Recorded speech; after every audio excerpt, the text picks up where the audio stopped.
नमस्कार छात्रों। आज से हम पाठ देख रहे हैं डॉक्टर का अपहरण, जिसके लेखक डॉक्टर हरिकृष्ण देवसरे हैं। प्रस्तुत पाठ एक विज्ञान कथा है जिसके जरिए लेखक देवसरे जी ने बढ़ती हुई आबादी और उसके साथ साथ जो प्रदूषण बढ़ रहा है, चाहे हो जल हो, वायु हो, ध्वनि हो, हर प्रकार के प्रदूषण के बढ़ने की वजह से समाज या हमारे इस यानी कि भूमि पर ढेर सारी बीमारियां धीरे धीरे फैल रही है। इसी को ध्यान में लेते हुए इस पाठ का लेखन उन्होंने किया है। सबसे पहले देखिए गद्य संबंधी। विज्ञान कथा जीवन की किसी घटना का रोचक प्रवाही वर्णन कहानी है। डॉक्टर का अपहरण एक विज्ञान कथा है।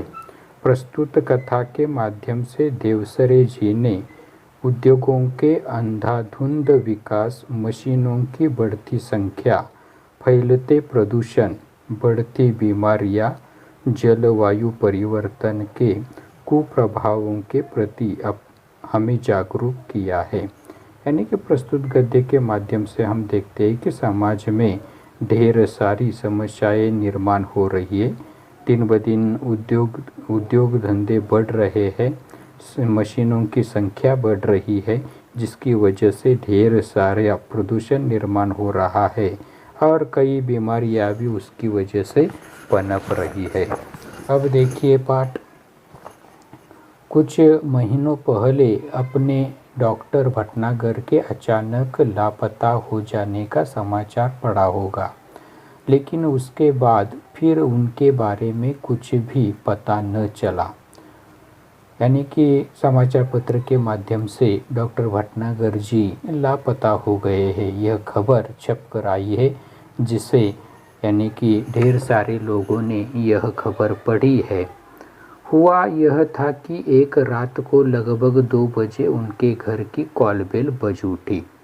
आदत के अनुसार डॉक्टर भटनागर उठ गए।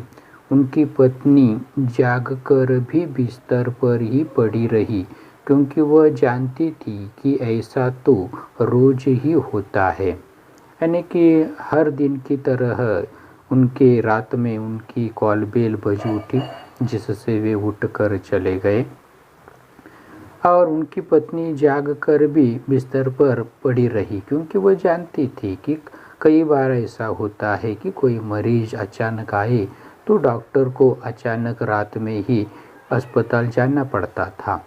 जब भी कोई मरीज सीरियस होता तब अस्पताल का चौकीदार उन्हें उठाने आ जाता। अगर किसी को उन्हें घर बुलाकर ले जाना होता तो वह भी आकर उन्हें जगा देता। यानी कि अस्पताल का चौकीदार हो या एकाध सीरियस मरीज हो तो कभी कभार डॉक्टर जी को घर पर भी बुलाकर ले जाया करते थे।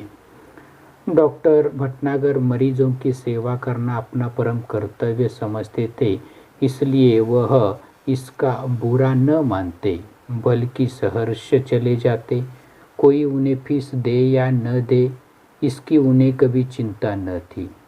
उस रात भी वह उठे और गाउन पहने ही दवाइयों का बैग उठाकर चले गए। आमतौर से होता यह था कि वह 1-2 घंटे में लौट आते थे, या फिर सवेरा होते होते ही अवश्य ही आ जाते थे, क्योंकि उन्हें अस्पताल समय से पहुंचने की आदत थी। यानी कि आमतौर से हम देखते हैं कि डॉक्टर भटनागर जी जब भी कभी इस प्रकार आधी रात को अस्पताल चले जाते या किसी मरीज को देखने के लिए चले जाते तो 1-2 घंटे में वे वापस आ जाते थे, क्योंकि सुबह उठकर फिर से उन्हें अस्पताल जाना पड़ता था। किंतु उस दिन जब देर सुबह तक डॉक्टर भटनागर नहीं लौटे तब उनकी पत्नी चिंतित हुई। पहले सोचा कि शायद मरीज की हालत गंभीर होगी, इसलिए देर लग गई होगी। यानी कि उस रात में वे बहुत देर हुई तो भी वे घर वापस नहीं लौटे, इसलिए थोड़ी सी चिंता उनकी पत्नी को हुई। लेकिन फिर उसने सोचा कि हो सकता है मरीज की हालत थोड़ी सी गंभीर हो सकती है। फिर वह भी यह भी सोचा कि हो सकता है आज सीधे अस्पताल चले जाए, लेकिन जब मरीज उन्हें घर पर पूछने के लिए अपने आने लगे तब उनकी हैरानी बढ़ गई। यानी कि पत्नी ने सोचा कि हो सकता है वहाँ से वे सीधे अस्पताल ही चले जाएंगे, लेकिन जब मरीज उनको पूछने के लिए घर आने लगे तब तब उनकी पत्नी की चिंता बढ़ गई, उन्हें हैरानी हो गई, यानी कि परेशानी हो गई। उन्होंने मित्रों तथा कुछ अन्य संबंधियों को फ़ोन किया और डॉक्टर साहब के बारे में पूछताछ की, किंतु कोई जानकारी न मिली। कुछ देर के लिए वह वही मान बैठी कि शायद वे किसी दूर के गांव में गए हो और किसी कारण से जल्दी वापस न आ पाए हो। यानी कि थोड़ा सा इधर उधर उसने पूछताछ की, उनके मित्रों से फ़ोन लगाए, लेकिन उनका कुछ पता नहीं चला। आखिरकार उसने सोचा कि हो सकता है वे किसी काम की वजह से अचानक किसी गांव चले गए होंगे, यानी कि हो सकता है वहाँ से जल्दी वापस लौटना उनके लिए थोड़ा सा मुश्किल हुआ होगा। शाम तक भी जब डॉक्टर भटनागर नहीं लौटे तब उन्होंने पुलिस स्टेशन को फ़ोन किया। डॉक्टर भटनागर का इस तरह गायब हो जाना पुलिस के लिए भी हैरानी का कारण बन गया। चारों ओर खोज शुरू हो गई, वायरलेस से संदेश भेज दिए गए, यानी कि रात हो गई फिर भी वे वापस नहीं लौटे। तो आखिरकार पुलिस स्टेशन को उसने फ़ोन किया और सारी जानकारी उन्होंने दी। पुलिस ने भी अपना काम शुरू कर दिया, वायरलेस के माध्यम से संदेश भेजे गए। डॉक्टर भटनागर के गायब होने का समाचार बिजली की तरह शहर भर में फैल गया। उनकी पत्नी खोज के लिए केवल इतना ही सूत्र दे सकी कि डॉक्टर साहब अपनी कार में नहीं गए, उन्हें लेने कोई गाड़ी आई थी। यानी कि पत्नी की भी पूछताछ हो गई, थोड़ी सी जानकारियाँ पुलिस ने पत्नी के माध्यम से जानने की कोशिश की, तो उसमें केवल इतना ही बता सकी कि वे अपनी कार नहीं लेकर गए हैं, जिसके बड़े पहिए के निशान उन्होंने सवेरे घर के बाहर सड़क और फुटपाथ पर देखे थे। किसी ट्रक या बस में गए हैं। मोहल्ले वालों से पूछताछ करने पर भी कोई जानकारी न मिली। फिर भी पुलिस ने वायरलेस से यह सूचना भी जारी कर दी कि कहीं किसी एक्सीडेंट के बारे में जानकारी मिले तो सूचना तुरंत दी जाए। यानी कि पुलिस ने मोहल्ले वालों से भी जानकारी लेने की कोशिश की, क्योंकि डॉक्टर साहब की पत्नी ने केवल इतना ही बता दिया कि जब उन्हें लेने के लिए जो गाड़ी आई थी उसके पहियों के निशान आंगन में दिखाई दे रहे थे। तो आखिरकार पुलिस ने अपना काम किया और सभी ओर वायरलेस के माध्यम से यह सूचना जारी की कि अगर कोई एक्सीडेंट भी हो गया हो तो भी उसकी तुरंत जानकारी दी जाए। कई दिन बीत गए, कोई सूचना नहीं मिली। चूँकि डॉक्टर भटनागर का कोई शत्रु भी न था, इसीलिए यह शंका करना व्यर्थ था कि उनकी हत्या कर दी गई हो। अब पुलिस अपनी ओर से तरह तरह से सोचने लगी, यानी कि भटनागर जी के हत्या के बारे में भी उन्होंने सोचा, लेकिन ऐसा होना असंभव था क्योंकि उनका कोई शत्रु है ये नहीं। पुलिस अब केवल दो ही सूत्रों पर विचार कर रही थी। एक यह कि कुछ गुंडों ने उन्हें छिपा लिया हो और सब उनकी पत्नी से मोटी रकम की मांग करे। दूसरा यह कि कोई डाकू दल उन्हें किसी डाकू का इलाज कराने के लिए ले गया हो। यानी कि पुलिस ने अंदाज़ा लगाया, हो सकता है डॉक्टर का अपहरण किया हो रुपयों के वास्ते, कुछ लोगों ने उनका अपहरण कर लिया हो, उन्हें अगवा कर लिया हो ताकि वे उनकी पत्नी के द्वारा कुछ रुपए प्राप्त कर सके। या दूसरी संभावना यह भी हो सकती है कि एकाध डाकू के दल ने उन्हें अगवा किया हो, अगवा मतलब अपहरण करना, ताकि किसी डाकू का इलाज वे करने के लिए उन्हें वे ले गए हो। दिन पर दिन बीतते गए और डॉक्टर भटनागर के बारे में कोई जानकारी न मिली। उनके इस तरह रहस्यात्मक ढंग से गायब हो जाने से न सिर्फ पुलिस परेशान थी, बल्कि लोग भी भयभीत हो गए थे।